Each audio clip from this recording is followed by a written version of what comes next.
एक बार किसी राजे पर दूसरे राजे ने चढ़ाई कर दी। वो डर गया विराट घोष लेगा, क्योंकि उसके पास बहुत थोड़ी थी। किसी ने कहा तू कुल्लू के पास चले जा।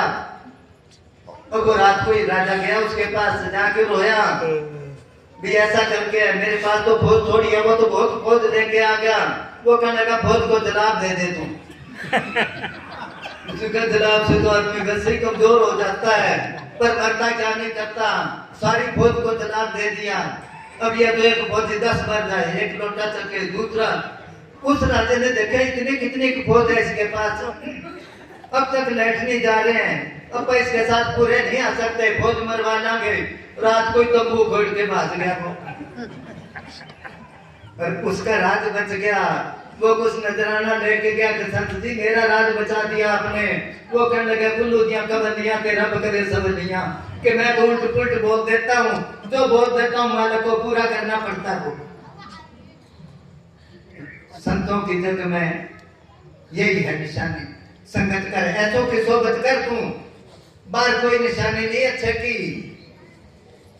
दिल में कुछ और, अमल और, कुछ जुबान पर और, घर में कुछ और, बाहर और, कुछ दुकान पर और, हर समय हर घड़ी होशियार नजर आते हैं। और संत तो करोड़ों में 2-4 नजर आते हैं। कहते उनकी निशानी, वो अपने आप को नहीं कुछ कहेंगे, वो मत रहेंगे, जो कुछ करता है मालिक करता है। पूज्य हमने साहब ये बहुत पुरानी बात है।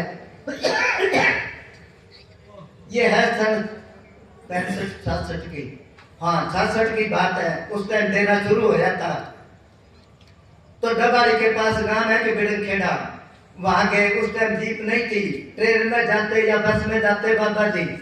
वहां पर गए, सत्संग था गांव में। गांव में हर किस्म के आदमी होते हैं।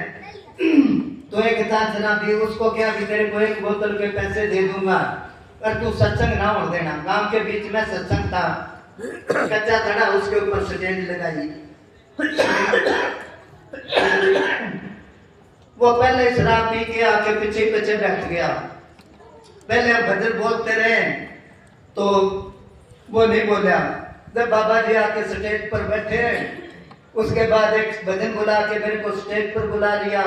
बाबी एक लाइन पढ़ी थी किताब की, और बाबा जी अर्थ करने लगे। इसी तरह वो बोलने लग गया, जैसे बाबा जी बोले इसी तरह ही बोले वो।